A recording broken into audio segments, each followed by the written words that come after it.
اللہ کا پیغام۔ هذا القرآن يوحدنا لطريق الخير يوجهنا الله تعالى أنزله ورسول الله نحمده ونصلي على رسوله الكريم اما بعد فاعوذ باللہ من الشیطان الرجیم بسم اللہ الرحمن الرحیم وما قدر اللہ حق قدرہ اذ قالوا ما انزل اللہ علی بشر من شیء قل من انزل الکتاب الذی جاء به موسیٰ نورا وہدی للناس تجعلونہ قراطیس تبدونہا وتخفون کثیرا وَعُلِّمْتُم مَّا لَمْ تَعْلَمُوا أَنتُمْ وَلَا آبَاؤُكُمْ قُلِ اللَّهُ ثُمَّ ذَرْهُمْ فِي خَوْضِهِمْ يَلْعَبُونَ صدق اللہ العظیم۔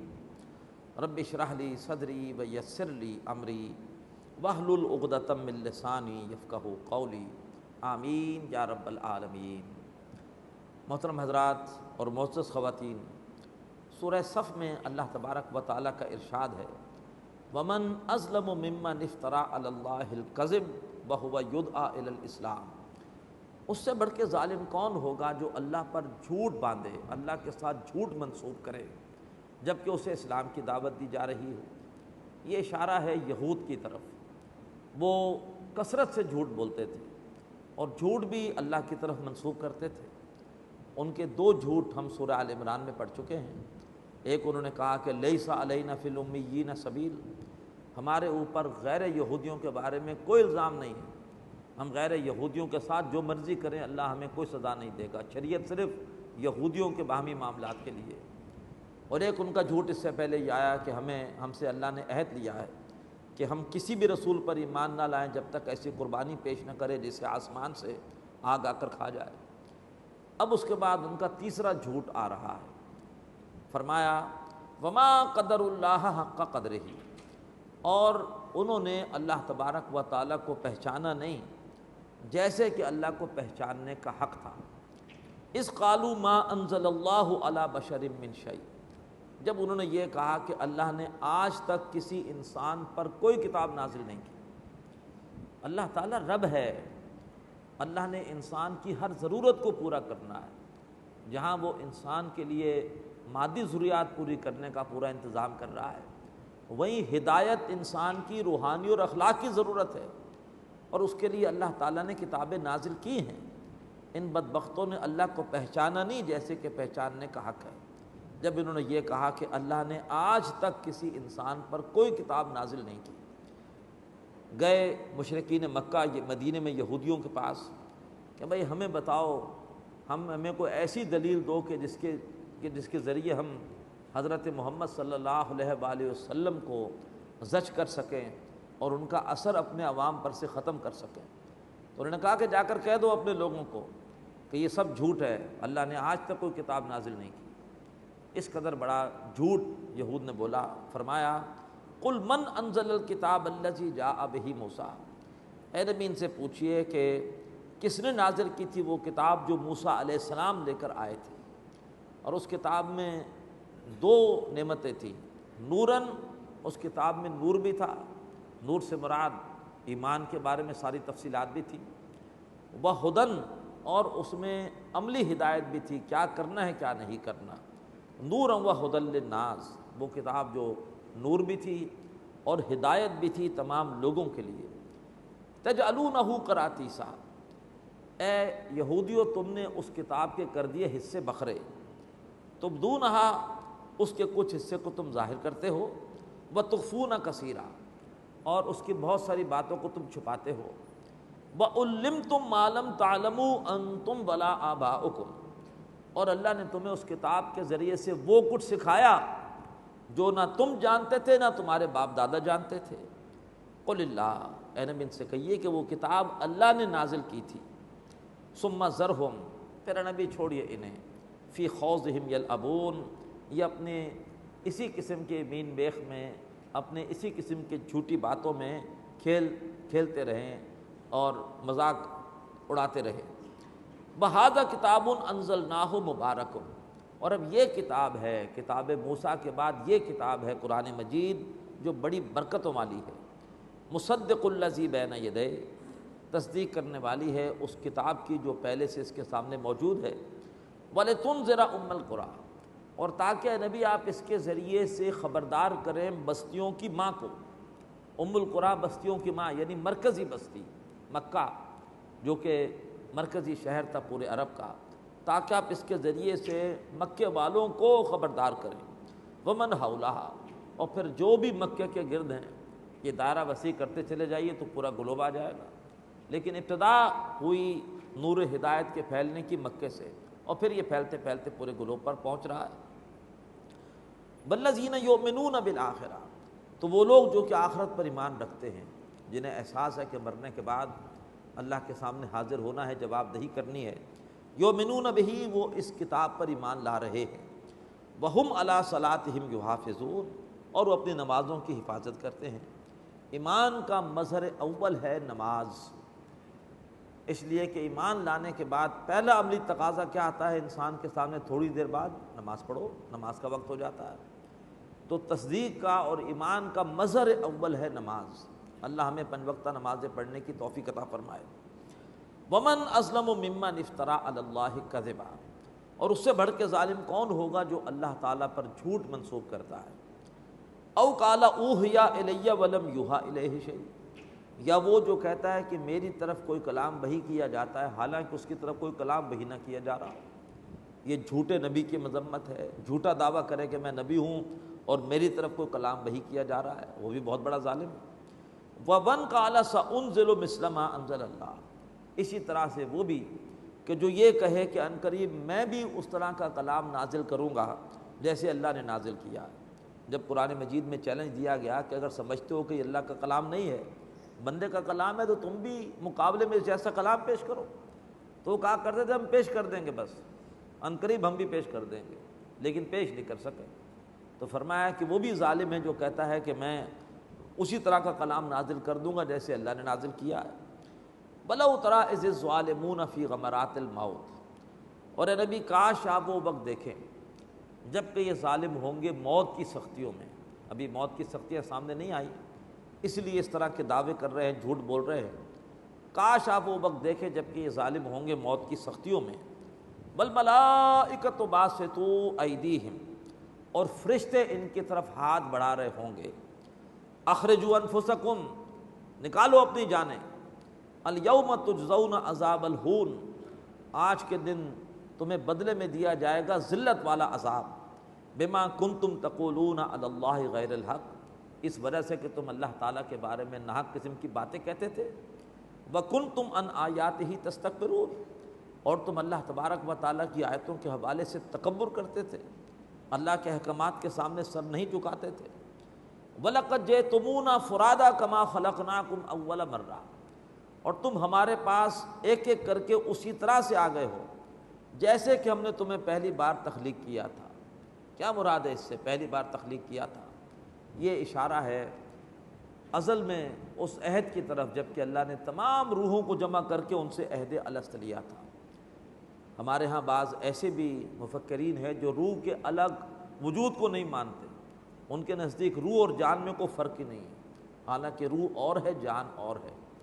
جان تو ہر مخلوق میں ہے، روح صرف انسان میں ہے، اور جان تو انسان میں اس وقت بھی ہوتی ہے جب کہ وہ نطفہ ہوتا ہے، بڑی تیزی سے حرکت کر رہا ہوتا ہے۔ حدیث میں آتا ہے 40 دن تک نطفہ، ترقی کرتے کرتے 40 دن تک علقہ، ترقی کرتے کرتے 40 دن تک مضغہ، ترقی کر رہا ہے، جان تو ہے۔ جب 120 دن کا ہوتا ہے تب اس کی روح ڈالی جاتی ہے۔ تو روح کا ایک الگ تشخص ہے، اور سب سے پہلے ہماری روحوں کو بنایا گیا تھا، اور ہماری روحوں کو جمع کر کے اللہ نے ایک عہد لیا تھا۔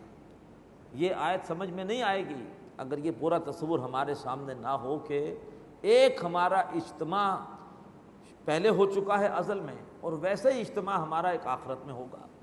ازل میں تمام انسانوں کی روحیں جمع تھیں، اور ان سب سے اللہ نے عہد الست لیا تھا کہ میں تمہارا رب نہیں ہوں۔ سب روحوں نے کہا تھا کہ اللہ ہمارے رب ہے۔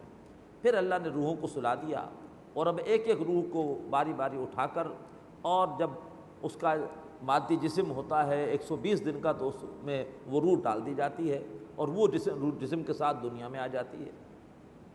فرمایا وَلَقَدْ جِئْتُمُونَا فُرَادًا، تم ہمارے پاس ایک ایک کر کے ایسے ہی آ گئے ہو، کما خلقناکم اول مرہ، جیسے کہ ہم نے تمہیں پہلی بار بنایا تھا، وَتَرَكْتُم مَا خَوَّلْنَاکُمْ وَرَاءَ ظُهُورِکُمْ، اور ہم نے تمہیں جس چیز میں لپیٹ دیا تھا تم وہ دنیا میں اپنے پیٹھ پیچھے چھوڑ کر آ گئے ہو۔ اصل تو روح تھی، روح کو اللہ نے لپیٹ دیا تھا جسم سے، پھر جسم کے گرد بہت سارے مال و اسباب تھے، تو جن جن چیزوں میں لپیٹا تھا وہ سارا مال و اسباب، وہ گھر سب دنیا میں رہ گیا، وہ جسم بھی گل سڑ گیا۔ قیامت کے دن اللہ تعالیٰ روحوں کو نیا جسم عطا کرے گا۔ تو فرمایا ہم نے تمہیں جن چیزوں میں گھیر دیا تھا تم ان کو پیٹھ پیچھے دنیا میں چھوڑا ہے۔ وَمَا نَرَىٰ مَعَكُمْ شُفَعَاءَكُمُ الَّذِينَ زَعَمْتُمْ أَنَّهُمْ فِيكُمْ شُرَكَاءُ، اور ہم تمہارے ساتھ تمہارے وہ سفارشی نہیں دیکھ رہے کہ تم جن کے بارے میں دعوے کرتے تھے کہ وہ تمہارے معاملے میں شریک ہے۔ تم کہتے تھے یہ ہمارے معبود ہیں، اور ہؤلاء شفعاؤنا عند اللہ، یہ اللہ کیا ہمارے حق میں سفارش کریں گے؟ کہاں ہیں وہ سفارشی؟ آج تو کوئی تمہارے سفارش کرنے والا نظر نہیں آ رہا۔ لَقَدْ تَقَطَّعَ بَيْنَكُمْ، تمہارے درمیان تمام تعلق کاٹ دیے گئے، وَضَلَّ عَنْكُمْ مَا كُنْتُمْ تَزْعُمُونَ، اور جو تم دعوے کرتے تھے وہ سارے کے سارے دعوے وہ گم ہو گئے، زائل ہو گئے۔ ان اللہ فالق الحب والنویٰ، اب اس سورہ مبارکہ میں کچھ اللہ تبارک و تعالیٰ کی نعمتوں کا ذکر، التذکیر بآلاء اللہ، اللہ کی نعمتوں کے ذریعے سے اللہ کی یاد دہانی۔ ان اللہ فالق الحب والنویٰ، بے شک اللہ تعالیٰ ہی پھوڑ نکالتا ہے دانے کو اور گٹلی کو۔ گٹلی زمین میں ہم بو دیتے ہیں، دانہ بو دیتے ہیں، کون پھاڑتا ہے؟ اللہ تبارک و تعالیٰ پھاڑتا ہے۔ پالتا ہے بیج کو مٹی کی تاریکی میں، کون؟ اللہ تبارک و تعالیٰ۔ فرمایا اللہ تبارک و تعالیٰ ہے جو پھوڑ نکالتا ہے بیج کو بھی اور گٹلی کو بھی۔ یخرج الحی من المیت، وہ نکالتا ہے زندہ کو مردہ میں سے۔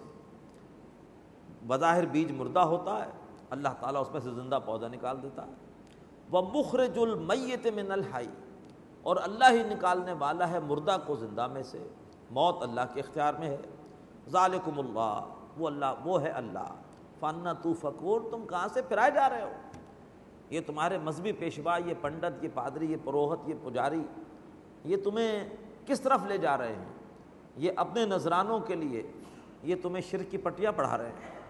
فالق الاصباح، اللہ ہی ہے جو صبح کو پھوڑ نکالنے والا ہے، پو پھٹتی ہے اور صبح ظاہر ہوتی ہے، کون کرتا ہے؟ اللہ۔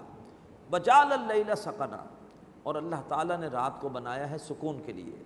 والشمس والقمر حسبانا، اور اللہ نے بنایا سورج اور چاند کو حساب کتاب کے لیے۔ چاند سے تمہارے مہینے کا حساب ہوتا ہے، سورج سے تمہارے دن کا حساب ہوتا ہے، اور سورج سے ہی تمہاری شمسی تقویم ہوتی ہے۔ ذالک تقدیر العزیز العلیم، اور یہ اندازہ ٹھہرایا ہوا ہے اس ہستی کا جو زبردست ہے اور علم رکھنے والی ہے۔ اس نے ان تمام جو ہے وہ سورج اور چاند کی حرکتوں کو بہت کیلکولیٹڈ رکھا ہوا ہے۔ لسانس بھی آہستہ کہ نازک ہے بہت کام، آفاق کے اس کارگہ شیشہ گری کا۔ وَهُوَ الَّذِي جَعَلَ لَكُمُ النُّجُومَ لِتَهْتَدُوا بِهَا فِي ظُلُمَاتِ الْبَرِّ وَالْبَحْرِ، اور وہی اللہ جس نے بنایا تمہارے لیے ستاروں کو تاکہ تم ان کے ذریعے سے راستوں کی رہنمائی حاصل کرو خشکی اور سمندر کے اندھیروں میں۔ قَدْ فَصَّلْنَا الْآيَاتِ لِقَوْمٍ يَعْلَمُونَ، ہم نے اپنی آیتیں کھول کھول کے واضح کر دی ہیں ان لوگوں کے لیے جو کہ جاننا چاہیں۔ وَهُوَ الَّذِي أَنشَأَكُم مِّن نَّفْسٍ وَاحِدَةٍ، اور وہی اللہ جس نے تم سب کو پیدا کیا ہے ایک جان سے۔ کتنا بڑا معجزہ ہے، ایک جان سے کتنی بڑی مخلوق وجود میں آ چکی ہے۔ فَمُسْتَقَرٌّ وَمُسْتَوْدَىٰ، پھر ہر انسان کا ایک مستقل ٹھکانہ ہے اور ایک اس کا عارضی ٹھکانہ ہے۔ اب یہ مستقل ٹھکانہ کون سا ہے، عارضی کون سا ہے، یہ اس کے بارے میں مختلف تفسیری آ رہا ہے۔ میں صرف ایک رائے بیان کر دیتا ہوں کہ ہر انسان کا ایک مستقل ٹھکانہ ہوگا، وہ یا تو جنت ہوگی یا جہنم ہوگی، اللہ ہمیں جنت عطا فرمائے، اور ایک اس کا عارضی ٹھکانہ ہے اس دنیا میں۔ اللہ تبارک و تعالیٰ نے طے کر دیا کہ کون کسی دیہات میں رہے گا، کون شہر میں ہوگا، کون کس بر اعظم میں ہوگا، کس علاقے میں ہوگا، یہ اللہ نے ایک عارضی ٹھکانہ ہر ایک کا طے کر رکھا ہے۔ قد فصلنا الآیات لقوم یفقہون، ہم نے آیتوں کو واضح کر دیا ہے ان لوگوں کے لیے جو سمجھنا چاہیں۔ وَهُوَ الَّذِي أَنزَلَ مِنَ السَّمَاءِ مَاءً، اور وہی ہے جس نے نازل کیا آسمان سے پانی، فَأَخْرَجْنَا بِهِ نَبَاتَ كُلِّ شَيْءٍ، اور پھر ہم نے اس پانی کے ذریعے سے نکالا ہر طرح کا سبزہ، فَأَخْرَجْنَا مِنْهُ خَضِرًا نُخْرِجُ مِنْهُ حَبًّا مُتَرَاكِبًا، اور پھر ہم اس سبزے ہی میں سے ہم نکالتے ہیں سبز کھیتیاں، کہ جن سے ہم نکالتے ہیں ایسے دانے کہ جو ایک پر ایک دانہ چڑھا ہوا ہوتا ہے۔ اللہ تعالیٰ سبزے میں سے ہی مکئی کے سٹے نکالتا ہے، اور سٹے کو آپ دیکھیے تو کیسے ایک پر ایک دانہ چڑھا ہوا ہے۔ کیا اللہ تعالیٰ کی قدرت ہے؟ کون یہ دانے پیدا کرتا ہے؟ ایک بیج سے کتنے بیج پیدا ہو جاتے ہیں۔ وَمِنَ النَّخْلِ مِن طَلْعِهَا كِنْوَانٌ دَانِيَةٌ، اسی طرح سے کھجوریں پیدا کی کہ جن کے خوشے میں ہوتے ہیں پھلوں کے گچھے لٹکے ہوئے۔ وَجَنَّاتٍ مِّنْ أَعْنَابٍ، اور پیدا کیے باغات انگوروں کے، والزیتون اور زیتون کے، والرمان اور انار کے، مشتبہً وغیر متشابہ، ایسے پھل بھی ہیں جو ملتے جلتے ہیں، ان کی پوری فیملی ہے، اور ایسے پھل بھی ہیں جو جدا جدا ہیں۔ سٹرس فیملی ہے، اس فیملی میں کینو بھی ہے اور مالٹا بھی ہے، موسمبی بھی ہے، ایک ہی فیملی ہے، چکوترا بھی اسی فیملی کا ہے، اور ایسے پھل بھی ہیں جو بالکل جدا جدا ہیں۔ انظروا الی ثمرہ اذا اثمر وینعم، دیکھو ان کے پھل کی طرف جب کہ وہ پھل آتا ہے اور جب وہ پھل پکتا ہے۔ کیا رونق ہوتی ہے باغ میں جب کہ باغ میں پھل پکتا ہے، اور خاص طور پر جیسے کبھی آپ نے اگر سیب کا باغ دیکھا ہو، ہرے بھرے باغ میں سرخ سیب، کس قدر حسین منظر ہوتا ہے۔ ان فی ذالکم لآیات لقوم یؤمنون، بے شک اس میں نشانیاں ہیں ان لوگوں کے لیے جو ایمان لانا چاہیں۔ وجعلوا للہ شرکاء الجن، اور ان بدبختوں نے جنات کو اللہ کا شریک ٹھہرا دیا۔ جب کہا جاتا تھا کہ یہ فرشتے اللہ کی بیٹیاں ہیں، تو بتاؤ فرشتوں کی مائیں کون ہیں؟ تو وہ منسوب کرتے تھے جنات کی طرف کہ جنات کی جو مؤنث ہیں وہ فرشتوں کی مائیں ہیں۔ معاذ اللہ ثم معاذ اللہ، انہوں نے جنات کو بھی اللہ کا شریک ٹھہرا دیا۔ وخلقہم، حالانکہ جنات کو اللہ نے بنایا ہے۔ وخرقوا لہ بنین وبنات بغیر علم، اور انہوں نے بغیر علم کے اللہ کے لیے بیٹے اور بیٹیاں تراش لیے۔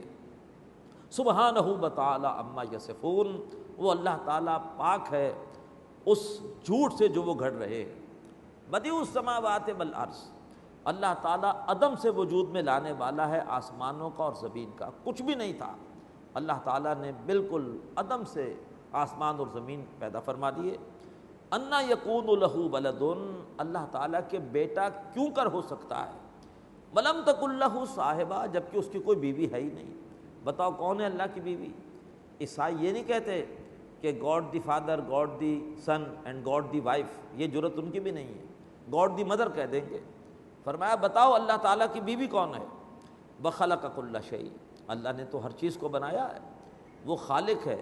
والد اپنی اولاد کا خالق نہیں ہوتا، اپنی اولاد کا اس کی اولاد اس کا ایک جز ہوتی ہے، وہ اولاد کے پیدا ہونے کا ذریعہ بن جاتا ہے، خالق نہیں ہوتا۔ اللہ تو ہر چیز کا خالق ہے۔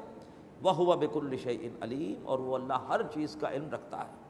ذَلِكُمُ اللَّهُ رَبُّكُمْ، وہ اللہ تمہارا رب ہے، لا الہ الا ہو، اس کے سوا کوئی معبود نہیں، خالق کل شیء، ہر چیز کا بنانے والا ہے، فاعبدوہ، بس اسی کی بندگی کرو، وَهُوَ عَلَىٰ كُلِّ شَيْءٍ وَكِیلٌ، اور وہ ہر چیز پر ذمہ دار اور کارساز ہے۔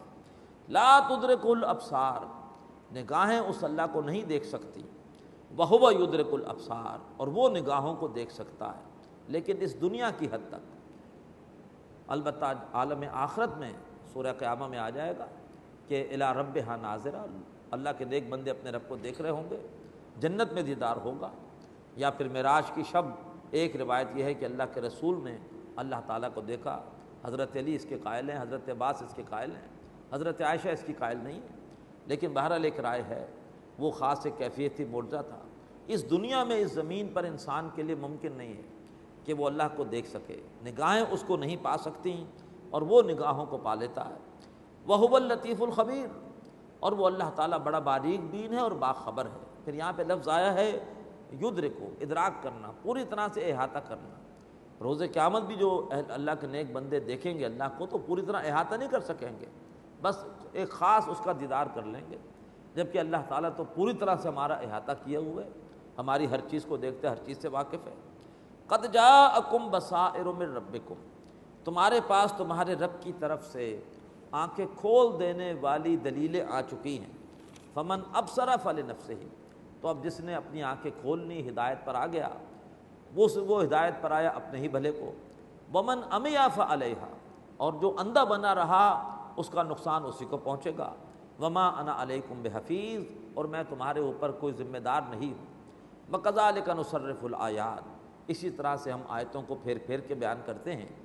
ولیقولوا درستہ، تاکہ دشمن بھی تسلیم کرے کہ اے محمد تم نے سمجھانے کا حق ادا کر دیا، تم نے بیان کرنے کا، درس دینے کا حق ادا کر دیا۔ وَلِنُبَيِّنَهُ لِقَوْمٍ يَعْلَمُونَ، اور تاکہ ہم اپنی ہدایت کو واضح کریں ان لوگوں کے لیے جو کہ جاننا چاہیں۔ اتَّبِعْ مَا أُوحِیَ إِلَيْکَ مِن رَبِّک، اے نبی پیروی کیجئے اس کلام کی جو آپ کی طرف وحی کیا جاتا ہے آپ کے رب کی طرف سے۔ لا الہ الا ہو، اس اللہ کے سوا کوئی معبود نہیں۔ وَأَعْرِضْ عَنِ الْمُشْرِکِینَ، اور مشرکین سے اعراض کیجئے۔ وَلَوْ شَاءَ اللَّهُ مَا أَشْرَكُوا، اور اگر اللہ چاہتا تو وہ شرک نہ کرتے۔ وَمَا جَعَلْنَاكَ عَلَيْهِمْ حَفِيظًا، اے نبی ہم نے آپ کو ان پہ ذمہ دار نہیں بنایا، آپ نے صرف انہیں بات پہنچانی ہے، ان سے بات بنوانی نہیں ہے۔ وَمَا أَنْتَ عَلَيْهِمْ بِوَكِيلٍ، اور نہ ہی اے نبی صلی اللہ علیہ وآلہ وسلم آپ ان کے اوپر کوئی نگران ہیں، کوئی آپ ان پر داروغہ ہیں، آپ کی ذمہ داری ہے کہ ان تک صحیح سے بات پہنچاتے رہیے۔ وَلَا تَسُبُّوا الَّذِينَ يَدْعُونَ مِن دُونِ اللَّهِ، بڑی اہم ہدایت، اور ہرگز گالی نہ دو ان کو جن کو وہ اللہ تعالیٰ کے سوا پکارتے ہیں۔ کیوں؟ فَيَسُبُّ اللَّهَ عَدْوًا بِغَيْرِ عِلْم، ورنہ پھر وہ زیادتی کرتے ہوئے اللہ تبارک و تعالیٰ کو بغیر علم کے گالی دیں گے۔ لہٰذا ان کے من گھڑت معبودوں کو بھی گالیاں مت دو، جیسے آپ نے فرمایا کہ اپنے ماں باپ کو گالی مت دو۔ پوچھا گیا کہ اپنے ماں باپ کو گالی کون دے گا؟ آپ نے فرمایا اگر تم نے کسی کے ماں باپ کو گالی دی تو پلٹ کے اگر اس نے تمہارے ماں باپ کو گالی پھر دی تو گویا تم خود اپنے ماں باپ کو گالی دینے کی وجہ بنے۔ تو فرمایا کہ ہرگز گالی مت دو ان لوگوں کو جن کو وہ اللہ کے سوا پکارتے ہیں، ورنہ پھر وہ دشمنی میں اللہ تبارک و تعالیٰ کو بغیر علم کے گالی دیں گے۔ کذالک زینا لکل امۃ عملہم، اسی طرح سے ہم نے ہر امت کے لیے ان کے عمل کو خوشنما کر دیا، انہیں اپنی غلط چیزیں بھی بڑی اچھی لگ رہی ہیں۔ ثم الی ربہم مرجعہم، پھر ان سب کو اپنے رب کی طرف لوٹنا ہے۔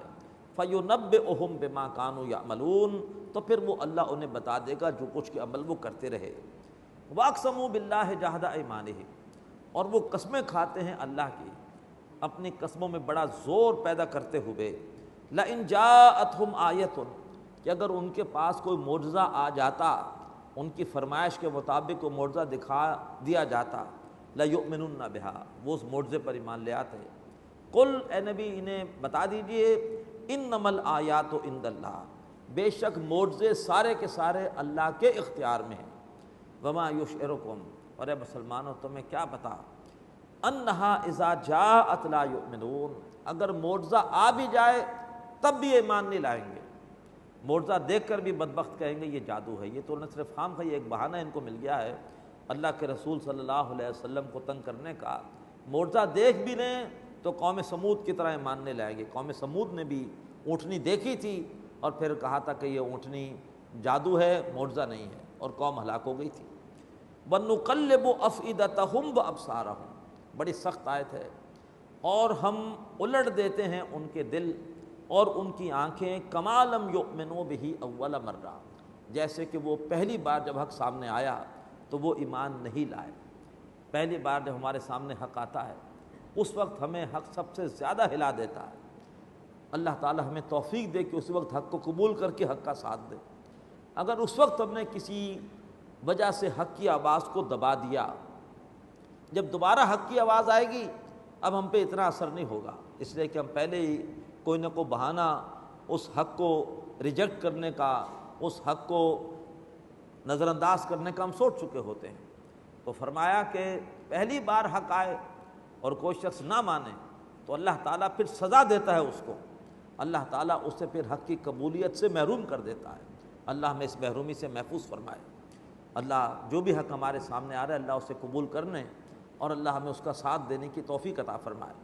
وَنُقَلِّبُ أَفْئِدَتَهُمْ وَأَبْصَارَهُم، ہم الٹ دیتے ہیں ان کے دل اور ان کی آنکھیں، كَمَا لَمْ يُؤْمِنُوا بِهِ أَوَّلَ مَرَّةٍ، جیسے کہ وہ پہلی بار حق کو سامنے پا کر ایمان نہیں لائے تھے۔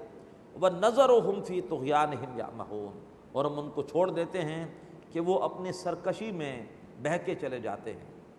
بارک اللہ لی ولکم فی القرآن العظیم ونفعنی وإیاکم بالآیات والذکر الحکیم۔